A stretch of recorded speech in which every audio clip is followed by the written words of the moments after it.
What a year! 1993 brought us more legendary hip-hop groups than any other single year in history. Today we're counting down 15 incredible crews that dropped classic albums and changed the game forever. And stick around until the end for a bonus entry that'll blow your mind. 1993 was the Golden Age's crown jewel. While gangsta rap dominated the West and boom bap ruled the East, these groups brought diversity, innovation, and raw talent that still influences artists today. From Staten Island to Oakland, Brooklyn to Los Angeles, let's celebrate these unforgettable crews.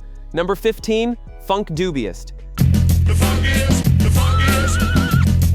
This Los Angeles trio dropped their debut Which Doobie You Be on May 4th, 1993. Under the wing of DJ Muggs from Cypress Hill and signed to Epic Records, Son Doobie, Tomahawk Funk, and DJ Ralph M brought Soul Assassins energy to the mainstream. Their hit Bow Wow Wow peaked at number 89 on the Billboard Hot 100. What made them special was blending West Coast flavor with East Coast boom bap production, creating a unique sound that stood apart from the G-Funk dominating California at the time. Number 14, Lords of the Underground. Yo, Ruben, you ain't gotta come to the hood to tell us that, man. Newark, New Jersey's finest dropped Here Come the Lords on March 9th, 1993 through Pendulum Records. Do It All, Mr. Funkit and DJ Lord Jazz created one of the year's most infectious albums with production from legendary Marley Marl. Their signature song Chief Rocka became an instant classic. By the end of 1993, they received the BET Award for Best Rap Group of the Year. Complex Magazine later ranked Chief Rocka at number 85 on their list of the 100 greatest hip-hop beats of all time, cementing their place in history. Number 13, the Alkaholiks. While everyone was getting hardcore, these West Coast party rockers said hold up. J-Ro, Tash, and E-Swift dropped 21 and Over on August 24, 1993 via Loud Records. Under the mentorship of King T, they brought a fun-loving, drinking and partying vibe to hip-hop with their debut. The album featured early production work from a young Madlib, marking his first appearance on a rap album. Their boom bap production and incredible lyrical chemistry proved you could be technically skilled while still having a good time. Number 12, the Beatnuts. Queens producers Juju and Psycho Les, along with Cool Fashion, unleashed Intoxicated Demons the EP in April 1993 through Relativity Records. This 11-track project featuring Reign of the Tech and No Equal showcased their sample-heavy jazz beats and hedonistic party lyrics. The trio had already produced for Common, Fat Joe, and remixed tracks for MC Lyte before dropping their own project. Entertainment Weekly gave the album an A-, praising their bare-knuckles hip-hop featuring raw beats and 4 manic MCs competing for center stage. Number 11, Ultramagnetic MCs. Achieve permanent, sustaining success. The motivation that will... Bronx legends Kool Keith, Ced G, TR Love, and Mo Love returned with the Four Horsemen in 1993. 5 years after their groundbreaking debut Critical Beatdown, the group dropped this album featuring guest production from Godfather Don. Ced G's innovative sampling techniques on their 1988 debut had literally changed hip-hop production forever. Many believe without Ced G, the golden era of sampling would have looked completely different, as he pioneered chopped samples and James Brown loops that defined the era. Number 10, Mobb Deep. Queensbridge teenagers Havoc and Prodigy dropped their debut Juvenile Hell in 1993 on 4&B Broadway Records. Though it received middling reviews at the time, this album set the foundation for one of hip-hop's greatest duos. Just 2 years later, they'd return with the infamous, now considered one of the best rap albums in history. Havoc's minimalist production style, inspired by jazz downbeats, would influence countless producers.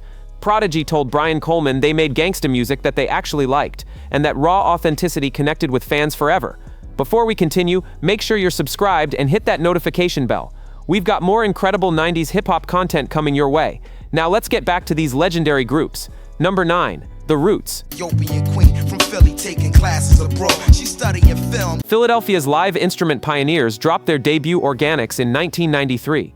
Black Thought and Questlove met at Philadelphia High School for Creative and Performing Arts and created something completely different. Unable to break through in Philadelphia, they briefly moved to London where they recorded and sold this album independently at their shows.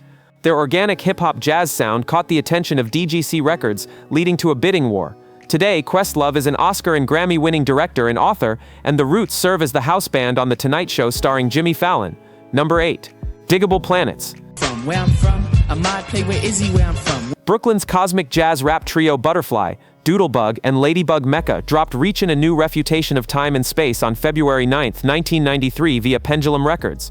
Their smash hit Rebirth of Slick Cool Like Dat earned them a Grammy Award and went gold.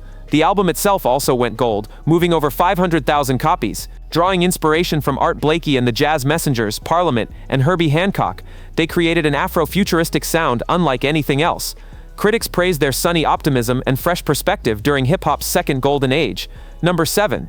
De La Soul. What I do ain't make-believe. The Long Island trio of Pusdoobiest, Trugoy the Dove, and Maceo released Bulo Mind State on September 21, 1993 through Tommy Boy Records. The title, a phonetic spelling of balloon, represented their mission statement they chanted throughout the intro. It might blow up, but it won't go pop. This was their final album with producer Prince Paul and addressed their frustrations with the music industry.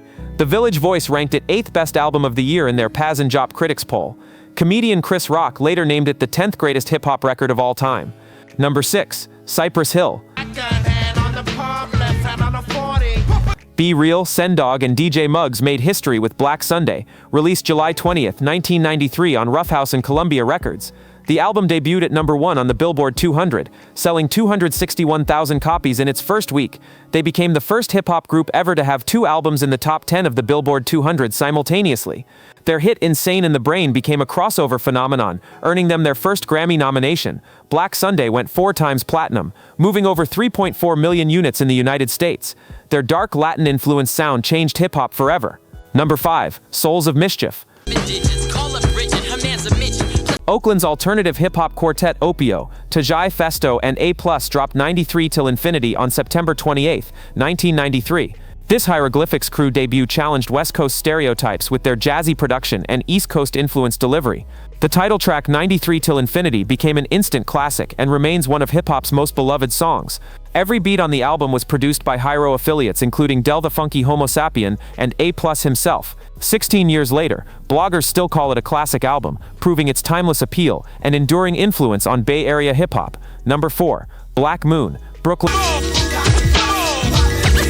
Black Moon, consisting of Buckshot, 5 Fuftor, and DJ Evil D, dropped Entered a Stage on October 19, 1993 through Nervous Records. Produced by Evil D and Mr. Walt of Da Beat Miners, this album introduced the world to underground classics like Who Got the Props and I Got Cha Oppen. The album sold over 400,000 copies according to Buckshot in Brian Coleman's Check the Technique. Entered a Stage also marked the debut appearance of Smith & Wesson, who would become Boot Camp Click legends. Critics praised them for eschewing confrontational raps and creating a brooding, electrifying brand of hip-hop that stood apart from their contemporaries. Number 3. Onyx. Amped. Bald Heads, Mad Faces, and All Black Everything, Fredro Starr, Sticky Fingers, Sony Caesar, and Big DS exploded with Bak da Fukup on March 30, 1993 via JMJ Records. Produced by Jam Master Jay and others, this album brought grimy, screaming hardcore energy unlike anything before. Their breakout single Slam reached number 4 on the Billboard Hot 100 and went platinum on August 10, 1993. The album itself went platinum on October 25, 1993. In 1994, they won Best Rap Album at the Soul Train Music Awards. The Source magazine selected Bak da Fukup as one of the 100 best rap albums, and it remains an underground classic. Number 2. A Tribe Called Quest. I was working at the club, you would not pay. Ayo, my man Fife Diggy, he got something to say. Queens legends Q-Tip, Thief Dog, and Ali Shaheed Muhammad released Midnight Marauders on November 9, 1993 via Jive Records. This album debuted at number 8 on the Billboard 200 and went platinum on January 11, 1995. Singles like Award Tour and Electric Relaxation showcase their perfect balance of jazz-influenced production and sharp lyricism. The album's iconic cover featured faces from throughout the hip-hop community, representing Tribe's collaborative spirit. Rolling Stone ranked Midnight Marauders at number 201 on their 500 Greatest Albums of All Time list in 2020. Many critics consider it the pinnacle of jazz rap and the native tongues movement, influencing everyone from D'Angelo to Kanye West. Number 1. Wu-Tang Clan. Smoke on the mic like smoking Joe Frazier, the Hellraiser. The 9-member dynasty from Staten Island changed everything. War ZA, GZA, Method Man, Raekwon, Ghostface Killah, Inspectah Deck, U God, Master Killa, and Old Dirty Bastard dropped Enter the Wu-Tang 36 Chambers on November 9, 1993 through Loud Records. The same day as Midnight Marauders. Recorded at Firehouse Studio with an extremely limited budget, War ZA's grimy production and kung fu movie samples created a blueprint for hardcore hip-hop. The album peaked at number 41 on the Billboard 200 and sold 30,000 copies in its first week, eventually going platinum by 1995. Their single CREAM went gold. Rolling Stone ranked Enter the Wu-Tang at number 27 on their 500 Greatest Albums of All Time list. The source originally gave it 4.5 out of 5 mics, then later upgraded it to a classic 5 mic rating. This album literally sparked an East Coast renaissance. Bonus entry: we couldn't make a 1993 list without mentioning this incredible duo. While they're technically a duo and not a group, their influence demands recognition. Pete Rock and CL Smooth had already dropped their classic debut Mecca and the Soul Brother in 1992. But throughout 1993, Pete Rock became hip-hop's most sought-after producer and remixer.